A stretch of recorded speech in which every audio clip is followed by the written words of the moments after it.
సెక్యులరిజాన్ని గౌరవించే ప్రభుత్వం మాది. దైవజనులకు గౌరవభృతి విడుదల. తిరుమల పవిత్రతను దెబ్బతీసి హిందూ ధర్మాన్ని భ్రష్టు పట్టించాలని కుట్రలు చేస్తున్న భూమన కరుణాకర్ రెడ్డి. కాకినాడ జిల్లా జగ్గంపేట శుక్రవారం స్థానిక తెలుగుదేశం పార్టీ కార్యాలయంలో ఎమ్మెల్యే, టిటిడి బోర్డు సభ్యులు జ్యోతుల నెహ్రూ మీడియా సమావేశం ఏర్పాటు చేసి మాట్లాడుతూ కూటమి ప్రభుత్వం అన్ని మతాలను గౌరవిస్తూ సెక్యులరిజాన్ని ప్రోత్సహిస్తుందని, దానికి నిదర్శనం కూటమి ప్రభుత్వం పాస్టర్ సోదరులందరినీ గౌరవిస్తూ నెలకి 5,000 రూపాయలు గౌరవ వేతనం ఈ రోజు విడుదల చేయడం జరిగిందని, నిర్ణయం తీసుకున్న 3 నెలల్లోనే ఈ కార్యక్రమాన్ని అమలులో పెట్టడం కూటమి ప్రభుత్వ విజయమని అన్నారు. ముఖ్యంగా మాజీ టీటీడీ చైర్మన్ వైసీపీ నాయకుడు భూమన కరుణాకర్ రెడ్డి తిరుమల గోశాలపై చేస్తున్న అసత్య ప్రసారాన్ని ఆయన తీవ్రంగా ఖండించారు. హిందూ సమాజాన్ని భ్రష్టు పట్టించడానికి ఒక ఎత్తుగడలో భాగంగా చేసే కార్యక్రమమే తప్పించి ఇందులో నిజం 1% కూడా లేదు. ఖచ్చితంగా ఒకటి మాత్రం చెప్తున్నాం, రేపు ఖచ్చితంగా బోర్డులో నిర్ణయం తీసుకుంటాం. దానికి నేనే ప్రపోజల్ పెడతాను. ఏదైతే తప్పుడు ఆరోపణ చేసి తిరుపతి దేవస్థానం కలియుగ వైకుంఠేశ్వరుణ్ణి అప్రతిష్ట పాలు చేయడానికి ప్రయత్నం చేశాడో ఈ కరుణాకర్ రెడ్డి, అతని మీద ఖచ్చితంగా క్రిమినల్ కేసు పెట్టడం జరుగుతుంది, తగు చర్యలు తీసుకోవడం జరుగుతుంది. ఓకే, ఎక్కడెక్కడో చనిపోయిన అన్ని బొమ్మలన్నింటినీ తీసుకొచ్చి ఇక్కడ చూపెట్టి, ఇందాక ఎవరో ఓ టీవీలో ఒక పెద్ద ఆయన చెప్తున్నాడు, అసలు గోశాలలో ఈ జంతువులు ఇలాగున్నాయి, ఇవి ఉన్నాయని చూపెట్టాలి కదా, మేము ఈ మేతేత్తనం ఈ గడ్డేత్తనం అని చెప్పాను. అది పిచ్చోడు అవుతుందో మంచోడో నాకు అర్థం కదా. రోజు ప్లే చేస్తున్నారు, చనిపోయిన వాటిని చూపెడుతున్నారు, బాగున్న వాటిని చూపెడతాం. ఆయన కనపడటం లేదేమో. ఇవన్నీ గొడవ ఎందుకు? నిన్ను రమ్మన్నారు కదా. ఏ వ్యక్తి అయితే ఆరోపణ చేశాడో కరుణాకర్ రెడ్డి, ఆ కరుణాకర్ రెడ్డి గారు దర్జాగా గోశాలకు వెళ్ళి పరిశీలించి వాస్తవాలను తెలుసుకోవచ్చు కదా. వస్తానన్నావు కదా, ఎందుకు వెళ్ళలేదు? దానికి గల కారణం ఏంటి? వాస్తవాలు బయటపడిపోతాయనా? ఒక ఎంపీ గారిని కొడుకుని పంపాడు. ఏంటంటే బొడ్డోడుతూ కొడుకు ఎంపీ గారు వెళ్ళడం ఏంటండి? ఆరోపణ చేసింది ఈయన. నిజంగా ఈయనలో చిత్తశుద్ధి ఉండి ఈయన చేసినటువంటి ఆరోపణలు నిజమని అనుకుంటే ఈయనే పోవచ్చుగా. వాళ్ళిద్దరిని ఏమీ చేయని వాళ్ళు ఈయన ఏం చేస్తారు? ఇదే ప్రజాస్వామ్యం. ప్రజాస్వామ్యంలో ఒకరినొకడు ఏమీ చేసేది లేదు. అంటే నిన్నటిదాకా నీ భ్రమ ఉండొచ్చు, నీకు భయం ఉండొచ్చు, నిన్నటిదాకా నీ వ్యవహార శైలి, నీ ప్రభుత్వ విధానం నియంత్రించావు. అంతెందుకు, నీ మీద వచ్చినటువంటి ఇదే గోశాల మీద వచ్చినటువంటి ఆరోపణల్ని పరిశీలించడానికి విజిలెన్స్నే బయటికి పంపనటువంటి, లోపలికి పంపనటువంటి పరిస్థితి, విజిలెన్స్ ఎంక్వైరీ జరగకుండా ఆఫ్ చేసినటువంటి పరిస్థితి. ఎందుకు భయపడ్డావు ఆ రోజు? ఈరోజు మేము స్వేచ్ఛగా రమ్మంటున్నాం కదా. పోనీ వేళ వెళ్తావా? ఎస్కార్ట్ ఇస్తావు. నువ్వెవరిని కోరుకుంటే వాళ్ళని ఎస్కార్ట్గా ఇచ్చి పంపిస్తావు. వెళ్ళి అక్కడ జరిగేవన్నీ చూడు, వాస్తవాలు ఎటో బయటపడతాయి. నీకు అది అమ్ములు లేవు. టీవీలో పీసీఆర్లో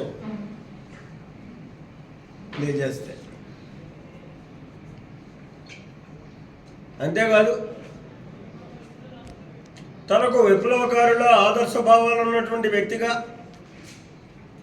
పెళ్లి దండలు మార్చుకుంటాడు, హిందూ సాంప్రదాయాన్ని నమ్మనంటాడు. సరే, అది తన వ్యక్తిగత విషయం అనుకుందాం. అతను టీటీడీ చైర్మన్ చేసిన తర్వాత మనిషిలో మార్పు రావచ్చు. ఇప్పుడు నేను గతానికి ఇవాటికి నాలో చాలా మార్పు వచ్చింది.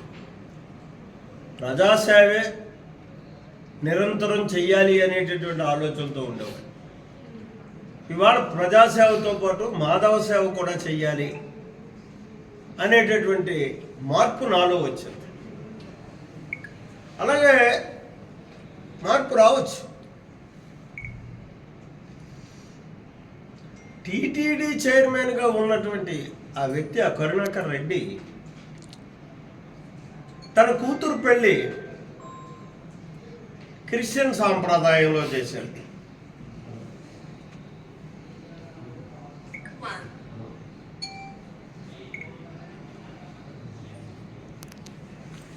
రాడికల్ వ్యవస్థే పుట్టనప్పుడు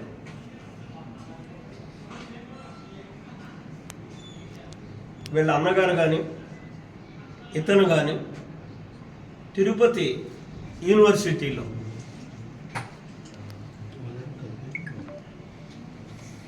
విప్లవ కార్యక్రమాలు సంఘాలు పెట్టి ఇటు హిందూ మతాన్ని ద్వేషించేవారు, హిందూ సాంప్రదాయాన్ని ద్వేషించేవారు, భారత రాజ్యాంగాన్ని ద్వేషించేవారు. ఇటువంటి వ్యక్తులకి హిందూ మతం మీద కానీ భారత రాజ్యాంగం మీద కానీ నైతికంగా ఏం హక్కు ఉంటుంది మాట్లాడటానికి? ఇవన్నీ పోయే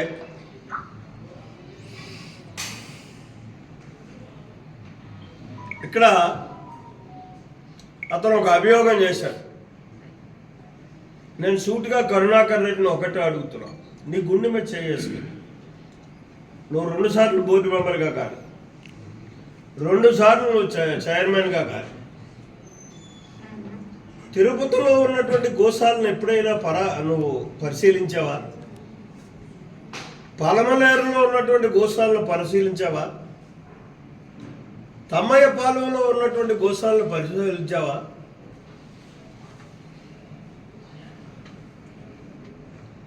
ఏది ఎక్కడుందో తెలీదు, ఎలా నిర్వర్తిస్తున్నారో తెలీదు.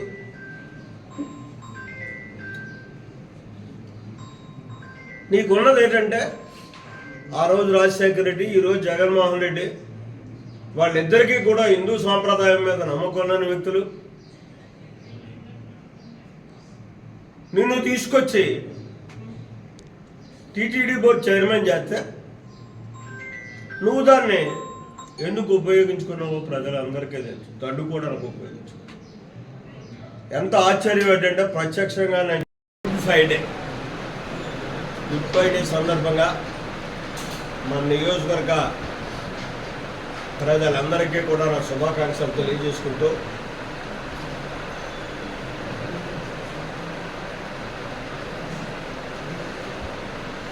నమో వెంకటేశాయ.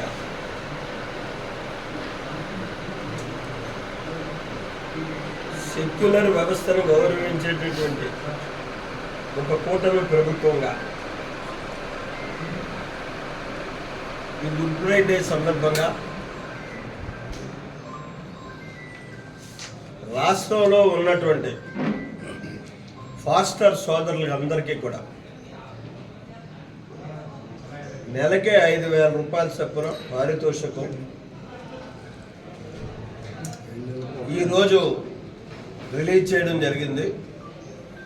అది నిర్ణయం తీసుకున్నటువంటి 3 నెలలకి వర్తింపజేస్తూ ఒక్కొక్క పాస్టర్కి కూడా 35,000 రూపాయలు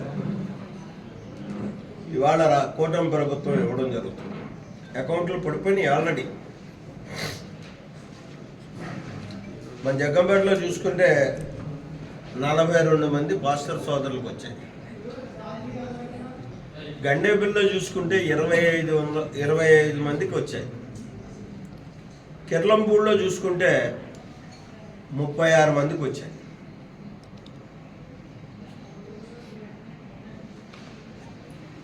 సెక్యులర్ వ్యవస్థను గౌరవించేటటువంటి ప్రభుత్వం ఇది. అందరి ప్రభుత్వం అనడానికి ఇదొక్క ప్రధాన నిదర్శనం.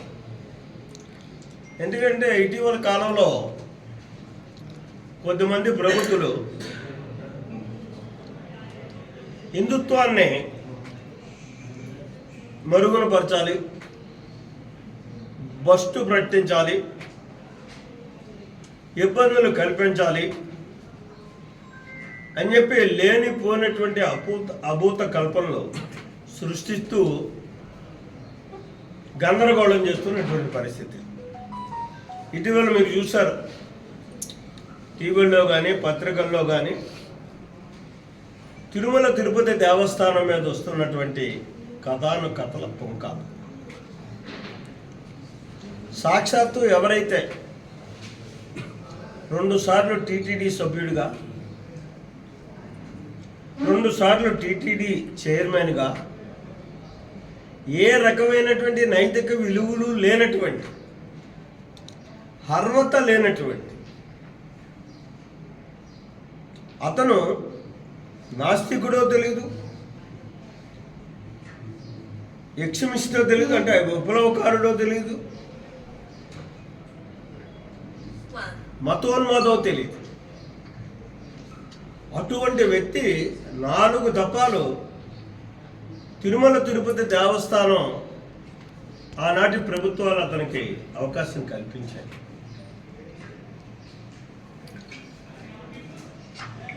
అతను అన్నటువంటి మాటలను ఒక్కసారి మనం జ్ఞప్తి తెచ్చుకుంటే సింపుల్గా, నేను ఏదో టీవీలో చూశాను, ఆశ్చర్యం వేసింది. ఇంత దౌర్భాగ్యమైనటువంటి వ్యక్తికి టీటీడీ చైర్మన్ ఇచ్చారా? కొండ మీద ఒక నల్లరాయి ఉంది,